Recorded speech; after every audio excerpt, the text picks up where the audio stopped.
Guys, good morning, welcome to my YouTube channel and welcome to my another blog. এখন বাজে সকাল 7টা আর আমি একদম রেডি হয়ে বেরিয়ে পড়েছি। কোথায় যাচ্ছি না, কেনাকাটা করতে যাচ্ছি। তাও কিসের কেনাকাটা? নিজের বিয়ের কেনাকাটা করতে। মানে বুঝতে পারছো ব্যাপারটা? কোথায় কোথায় কেনাকাটা করতে যাচ্ছি, কি করছি, কে কে যাচ্ছি, সবটাই তোমরা দেখতে পাবে। ভিডিওটা প্রথম থেকে শেষ পর্যন্ত দেখতে থাকো অ্যান্ড ভালো লাগবে। একটু হালকা করে আয়নায় আমি দেখে নিই আমাকে কীরকম লাগছে অ্যান্ড বেরিয়েও পড়ি তাড়াতাড়ি করে, কারণ অনেকটা লেট হয়ে যাচ্ছে। তো চলো, বাই। সো দেখতেই পাচ্ছ ফাইনালি আমি বেরিয়ে পড়েছি। আর শীতকালে স্নান করতে একটু কষ্ট হয় ঠিক কথাই, কিন্তু এত সুন্দর রোদ্দুরটা না, খুব ভালো লাগছে। পুরো একদম মিষ্টি মিষ্টি একটা ব্যাপার আছে। তো চলো বেরিয়ে পড়ি আর দেখি সবাই বেরিয়েছে কিনা। তো ফাইনালি আমি বেরিয়ে পড়েছি। আর আমার ড্রাইভারটাকে দেখাই। একটা ড্রাইভার, তোকে কে গাড়ি চালানো শিখিয়েছে? আপনি ম্যাডাম। হ্যাঁ, তোর কি ম্যাপ লাগবে? আমি আছি যেখানে, লাগবে না তো? এখানে আছে বৌদি, দাদা। কি করছো গো তুমি? মৌরি খাচ্ছি। সাত সকালবেলা কে মৌরি খায়? যে তার কাটা হয় সেই খায়।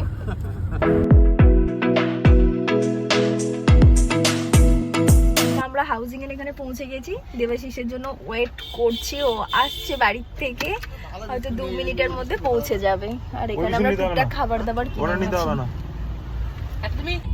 এন্ড ফাইনালি দেবাশিস এখানে দাঁড়িয়ে আছে। মর্নিং।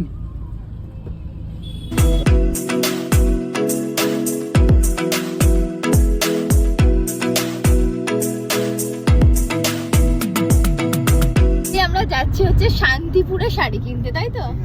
কলকাতার শাড়ি পছন্দ নয়, এখন ফেমাস হয়েছে শান্তিপুরে। তাই আমরা অলমোস্ট পৌঁছে গেছি। আর 15-20 মিনিটের মতো সময়। 35 মিনিটস মতো ও সময় আচ্ছা, লাগবে। 35 মিনিট সময় লাগবে। আমরা এখন চাকদা মোড়ের কাছে আছি। আর কতক্ষণ লাগবে? Almost 35 minutes. এই গাড়িটা যদি আমি চালাতাম তাহলে কিন্তু 15 মিনিটে পৌঁছে যেতাম। তাহলে আমরা যেতাম না, তাহলে আমরা পৌঁছাতে পারতাম না। না না, ঠিক পৌঁছে যেতাম। এরা সেই নদী পার হচ্ছে, আমি চালালে চলে যেতাম না 15 মিনিটে। 15 মিনিট কেন, ওরও কম করতে পারো। কম হয়ে যেত না? রকেট যেত না? হ্যাঁ, শুরু করে চলে যেত, খালি রাস্তার ম্যাপ দেখে দেখে কোথায় পৌঁছে যেতি, তাড়াতাড়ি উপরে। রাস্তাটা খুব সুন্দর। এখানে রাস্তাগুলো ফাঁকা, আমাদের কলকাতার মতন এত ট্রাফিক নেই, পুলিশের কোনো চাপ নেই, আরামসে।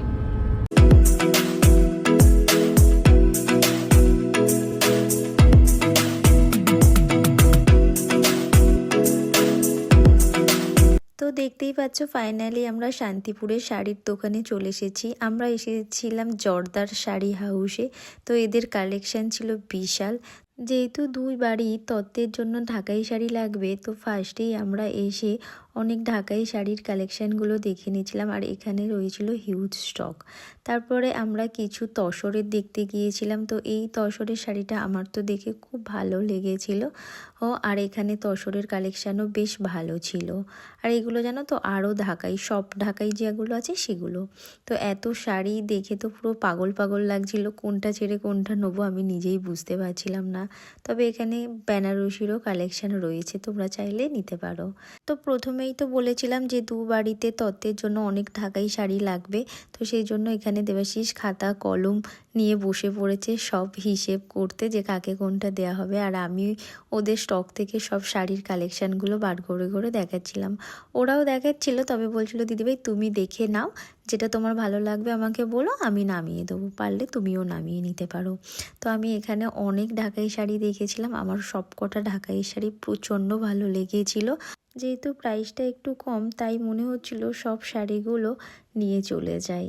যাই হোক, এরপর আমরা খাওয়া দাওয়া করে চলে এসেছিলাম সিল্কের এখানে। এখানেও হিউজ স্টক রয়েছে। আর 250 বা 300 থেকে সিল্ক শুরু হয়ে গিয়েছিল। তো এখান থেকেও আমি কয়েকটা শাড়ি নিয়ে নিয়েছিলাম, যেগুলো তোমরা পরে পরে সব শাড়ি দেখতে পাবে। তো চলো এবার বিলটা করাতে এসে আমি তো পুরো অবাক। তো আমি এখানে যেহেতু একটু চেনা পরিচিতর মধ্যে এসেছিলাম, এত শাড়ি নেওয়ার পর অনেকটাই বাজেট কম হয়েছিল। কোনো গিফট হয়তো আমার জন্য ছিল না, তাও কিন্তু এই দাদারা আমাকে এই ভাইরাল পলাটা গিফট করেছিল।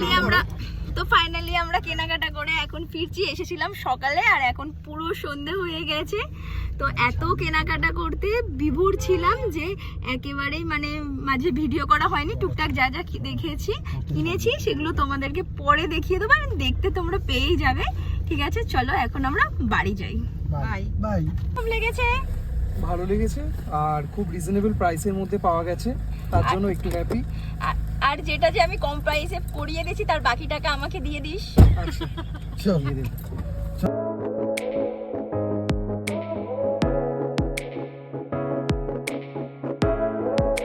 তো দেখতেই পাচ্ছ ফাইনালি আমি বাড়ি পৌঁছে গিয়েছি অ্যান্ড ড্রেসটাও চেঞ্জ করে নিয়েছি। এবার যাব ফ্রেশ হব, হয়ে খাওয়া দাওয়া করে নেবো। এখন রাত্রি প্রায় 10:30 পৌনে 11টা বেজে গেছে, আসতে অনেকটাই লেট হয়ে গেছে। তো আজকের ভিডিওটাকে এখানেই এন্ড করছি। দেখা হবে তোমাদের সাথে নেক্সট ভিডিও। তো ততক্ষণ তোমরা ভালো থাকবে, সুস্থ থাকবে। আর যদি ভিডিওটাকে ভালো লাগে অবশ্যই like, comment, share and subscribe করতে ভুলবে না। By. Living life, every day, late at night